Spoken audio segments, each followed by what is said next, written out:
Assalamualaikum warahmatullahi wabarakatuh. Selamat berjumpa di channel Ilmu Official. Ada ujar-ujar begini. Dulu ketika orang berhutang di bank dan banyak sekali yang punya tanggungan di bank, tapi kasus bunuh diri dan stres karena bank kok tidak sebanyak, pinjaman sedikit, tidak ada jaminan, ya. Sebetulnya orang itu bisa lari, kenapa kok harus stres? Dan kemudian banyak sekali kasus-kasus tindakan bunuh diri. Nah, itu kenapa? Nah, ini akan kita bahas pada sore kali ini.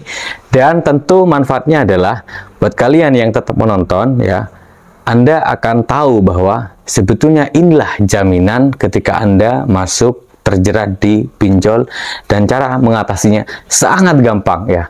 Semudah kita ngomong. Jadi tidak berat sekali sebetulnya kalau Anda tahu kunci dari pinjol itu sendiri, ya. Baik, begini teman-teman. Sebelum itu, seperti biasa, perkenalkan saya Mas Fai, pengisi channel Ilmu Official. Ini buat teman-teman yang mungkin baru masuk di channel saya. Dan buat sahabat ilmu yang udah masuk dan tergabung di grup, terima kasih atas perhatian kalian untuk selalu menonton video saya. Dan terus kemudian menjalani hidup dengan normal dan sudah tanpa beban dan siap juga mengatasi segala masalah urusan pinjol.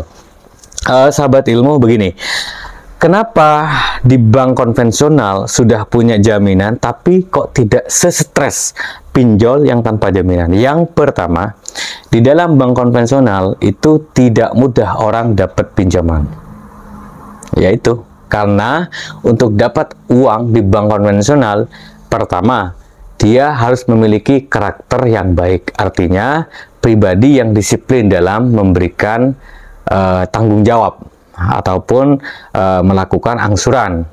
Karena ini posisi pertama. Jadi karakter istilahnya. Kemudian yang kedua, orang untuk dapat uang di bank, dia harus memiliki kapasitas keuangan yang baik. Artinya usahanya jalan ataupun pekerjaannya juga jalan.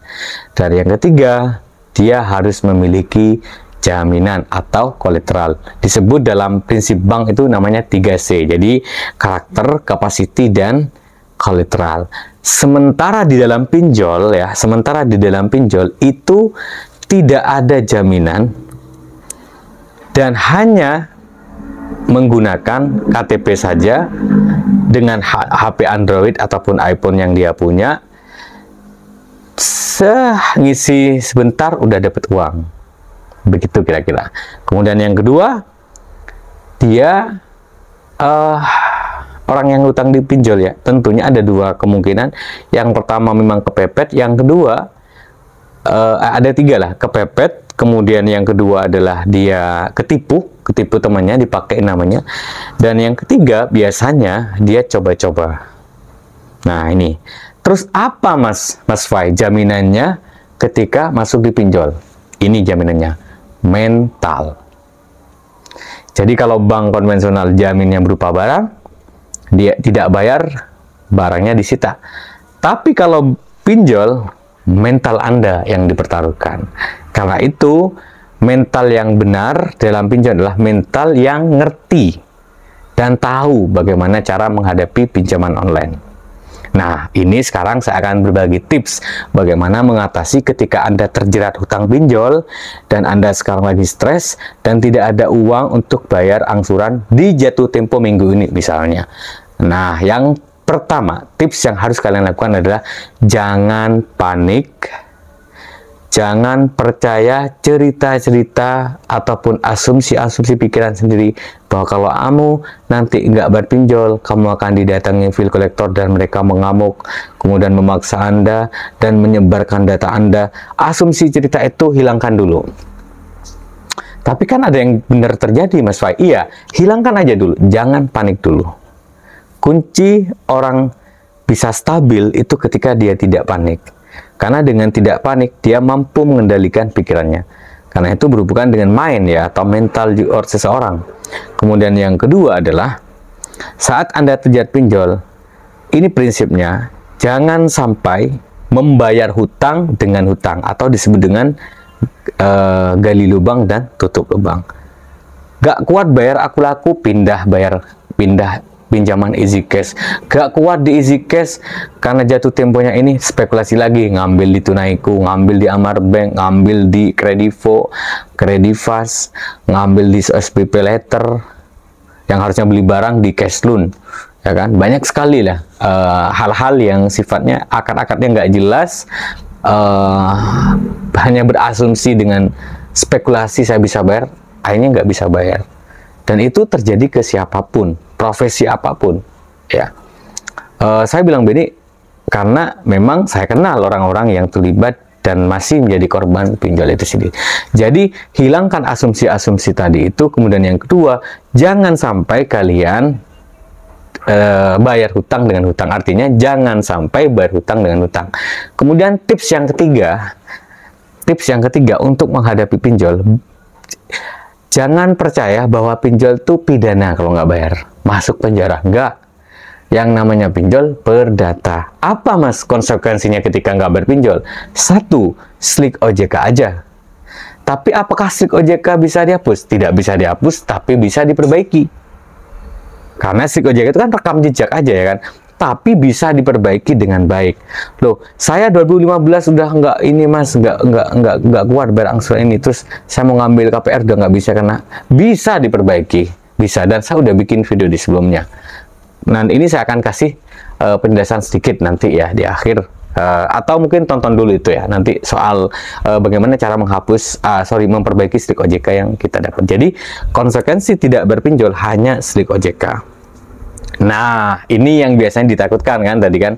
Tapi ada Mas Fa, ini disebar datanya di medsos, dikomentari, punya hutang, babi lo, anjing lo, begitulah yang membuat orang panik. Nah, begini, kita harus punya apa istilahnya seperti yang udah di podcast sebelumnya dengan Mas dosen Herlianto ya, psikolog. Itu kan ada di video yang biasa saya sebar, the spill gitu, bahwa kata beliau, kita harus mampu mengendalikan apa yang kita kendalikan. Artinya apa yang kita kontrol, apa yang bisa kita kontrol. Contoh gini, kalau sekarang lagi mendung, kita bisa nggak menghentikan hujan? Nggak bisa, karena itu di luar jangkauan kemampuan kita. Yang bisa kita lakukan adalah menyiapkan payung. Nah, kira-kira begitu. Sama dengan pinjol. Ketika Anda hari ini terjebak di pinjol dan besok jatuh tempo, apa yang bisa Anda kendalikan? Bukan mengendalikan FC tidak datang ke rumah, bukan. Bukan mengendalikan debt collector gamuk, enggak. Yang harus kamu kendalikan diri kamu sendiri. Apa yang bisa kamu kendalikan? Nah, saya sudah buat video sebelumnya. Kalau jam kerja pinjol dari jam 8 pagi sampai jam 8 malam, maka Anda biar nggak stres, jangan temui. Tutup pintu, tutup pagar, udah. Kan malu mas disamperin keluarga. Nah, gini loh, pinjol itu jangan kamu jadikan sebagai sebuah aib. Ya, pinjol itu semua orang menolak. Orang-orang berteriak bubarkan pinjol. Artinya pinjol ini kayak virus gitu loh, paham ya? Jadi dia seperti semacam virus corona atau virus apapun yang bisa menyebar, yang kemudian dengan itu mereka terjebak kayak gitu. Nah, karena itu nggak usah malu. Sakit apa kita malu, ya kan? Jadi malu itu gini.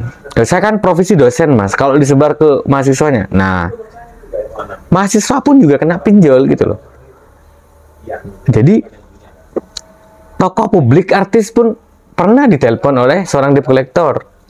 Ya kan, banyak sekali yang terkena pinjol biasa gitu loh. Hutang itu prinsipnya hutang kan begini, hutang kecil jangan Anda sepelekan, hutang besar jangan Anda takutkan.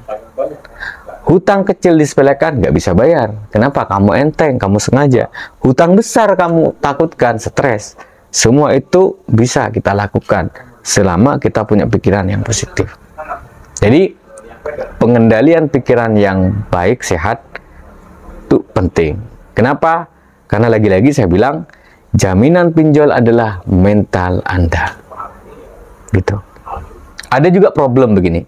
Saya ambil pinjol mas, coba-coba, tapi suami nggak tahu. Bagaimana kalau suami tahu terus saya diceraikan?